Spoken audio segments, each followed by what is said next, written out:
അല്ലെങ്കിൽ 5 ഉറുപ്പ്യ ഉണ്ടായിരുന്നു എന്നും തൊണ്ടിലാട്ടല്ലോ ഇന്ന് കുട്ടീനെ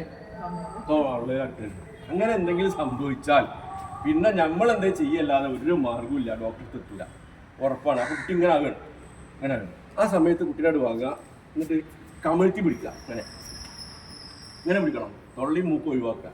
എന്നിട്ട് മുട്ടിൻകാൽമേൽ ഇങ്ങനെ വെക്കുക, ഉണ്ടോ? ഇങ്ങനെ നിൽക്കുകയാണെങ്കിൽ കേട്ടോ, ഇരിക്കുകയാണെങ്കിൽ ഈ കാല് നീട്ടി വെച്ച് മറ്റേ കാല് കുത്തി വെച്ചിട്ട് ഈ കാല് വെക്ക് വെച്ചാൽ പറ്റ കുത്തനല്ല, ഒരു 45 ഡിഗ്രിയാണ്, അളക്കൊന്നും വേണ്ട, സുമാറ്. എന്നിട്ട് 2 പുറംകെട്ടൻ്റെ ഇടയിൽ ഉറക്കം അടിക്കുക, നന്നായിട്ട് അടിക്കണം. ഇതാ ഇങ്ങനെ മുന്നോട്ട് അടിക്കണ്ടേ, ഇങ്ങനെ 1 2 3 4 5 കണ്ടോ, 5 അടി അടിക്കാവൂ. അതിൽ ആദ്യത്തേന് തന്നെ പോന്നതിന്റെ ബാക്കി തേക്കായിരുന്നു. അപ്പോൾ 5 അടിന്റെ ഇടയിൽ പോരുകയാണെങ്കിൽ അതുവരെ അടിച്ചാൽ മതി. പോന്നിട്ടില്ലെങ്കിൽ ഈ കാല് മുന്നോട്ട് വെക്കുക, ഈ കുട്ടീനെ മലർത്തി പിടിക്കുക. കഴുത്തുറക്കാത്ത കുട്ടിയായിരിക്കും, അവിടെ തല, കഴുത്ത്, ബോഡി ഒക്കെ നമ്മളെ കയ്യിലായിരിക്കണം. എന്നിട്ട് ഇങ്ങനെ വെക്കുക. നേരത്തെ വെച്ചാൽ അതേമാതിരിയാണ്, പക്ഷെ മലർത്തിക്കാണെന്ന് മാത്രമേ ഉള്ളൂ. എന്നിട്ട് നെഞ്ചിൻ്റെ സെൻറ്ററിൽ 2 വിരൽ ഇങ്ങനെ വെക്കുക. ഇത് നന്നായിട്ട് അമർത്തുക. ഇതിൽ പോരാനല്ല, അത് കുട്ടീൻ്റെ ഹാർട്ട് വർക്ക് ചെയ്യിക്കുകയാണ്. 1 2 3 4 5 5 ചെസ്റ്റ് ത്രസ്റ്റ് അല്ലെങ്കിൽ 5 ചെസ്റ്റ് കംപ്രഷൻ അങ്ങനെ കൊടുത്തു. ഇതിൽ കുട്ടി നീല കളറായി തുടങ്ങി, ശ്വാസം കിട്ടാഞ്ഞിട്ട്. വീണ്ടും വേഗം അടിക്കുക, അടിച്ചില്ലേ കുട്ടിനെ കിട്ടൂല, ഉറപ്പാ. ഇതാ അടിക്കുമ്പോൾ ഇവിടെ ഒഴിവാക്കണേ. ഇങ്ങനെ വെച്ച് അടിച്ചാലേ 5 ഉറുപ്പ്യ ഇങ്ങോട്ട് ഒരു ആടനെ പോയി കൈമ തട്ടിയിട്ടേ. അപ്പൊ ഇങ്ങനെ കണ്ടോ, 1 2 3 കുട്ടിയായിട്ട് ഓരോളിക്കും എന്തെങ്കിലും സാധനം പുറത്തേക്ക് വരും, ഉറപ്പാണ്. വാവിരുന്ന് ഇതൊക്കെ പഠിപ്പിച്ച് പോകുന്നതിൻ്റെ അന്ന് രാത്രി ഒരു ഉമ്മൻ്റെ മോതിരാണ് കുട്ടീൻ്റെ തൊണ്ടേക്ക് പോയത്.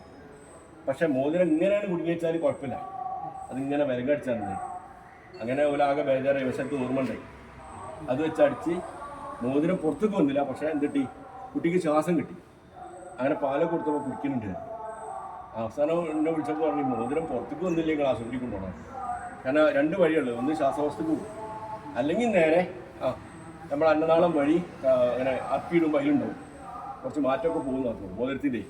അപ്പോൾ അങ്ങനെ ആ ഉമ്മ വല്ലാത്ത ധൈര്യം കേട്ടോ, അത് വെച്ചുകൊണ്ട് നിന്ന് കഞ്ഞികൂർക്കലും കൊടുത്തിട്ട് ഊറിന് വരെ. ഞാൻ ഇവിടേക്ക് പോകാൻ വേണ്ടിയിരുന്നു, മദറിൽ പോകാൻ വേണ്ടി ഒരു കൊണ്ടുപോകാതെ ഇങ്ങനെ കാത്തുണ്ട്, കുട്ടി തൂറട്ടായിരുന്നു. ഏതായാലും അപ്പിയിട്ടപ്പോൾ അതിലുണ്ടായി, മോതിരം ഉണ്ടായി. എന്നിട്ട് സുബൈക്ക് പെരുമ്പില്ല, കിട്ടി മോതിരം കിട്ടിയെന്നത് മുദ്രമാക്കി. അപ്പൊ അതുകൊണ്ട് എന്താ കൊടുക്കാൻ നമുക്ക് പറയാൻ പറ്റില്ല. കുട്ടിയുടെ ബട്ടനോ, കുട്ടികൾ കളിക്കുന്ന കളിപ്പാട്ടത്തിന്റെ ചക്രോ, അണ്ടിപ്പരിപ്പോ എന്തും പോവാം, കടലമണിയോ മാലമുത്തോ ഒക്കെ പോവാം, കളറിന്റെ. അത് അങ്ങനെ സംഭവിച്ചാൽ ഈ അടി മറക്കരുത്. ഇത് ഉമ്മാര് ചെയ്യണം, അമ്മമാര് ചെയ്യണം. വേറെ ആരെയും വിളിച്ചു വിട്ടുപോകുന്നതിന് പണി കഴിഞ്ഞിട്ടുണ്ടാവും. ഇത്രേ ഉള്ളൂ. ഓക്കെ അല്ലേ? തരിപ്പ് പോയാൽ ഈ പണിയൊന്നും എടുക്കണ്ട കേട്ടോ. അങ്ങനെ തരിപ്പ് പോയാൽ അങ്ങനെ ആക്കിയാണ്, അങ്ങനെ കാലിൻ്റെ അടി ചോദ്യം ചെയ്യും. ഈ 2 പണിയുള്ളൂ, അല്ലാതെ ഇതൊന്നുമില്ല. ഇതൊക്കെ തെറ്റാണ്, ഇതൊക്കെ തെറ്റാ, ഇത് വരും തെറ്റാണ് കേട്ടോ. ഇത് മാത്രമേ ഉള്ളൂ. തോളിടുക, മേലോട്ട് അടിക്കുക, കാലിൻ്റെ അടി ചോദിക്കുക. ഇതാണ് തരിപ്പ് പോയ ചെയ്യേണ്ടത്, ശ്വാസം കിട്ടാനാണ് ചെയ്യേണ്ടത്. ഓക്കെ, ഇന്നേക്ക്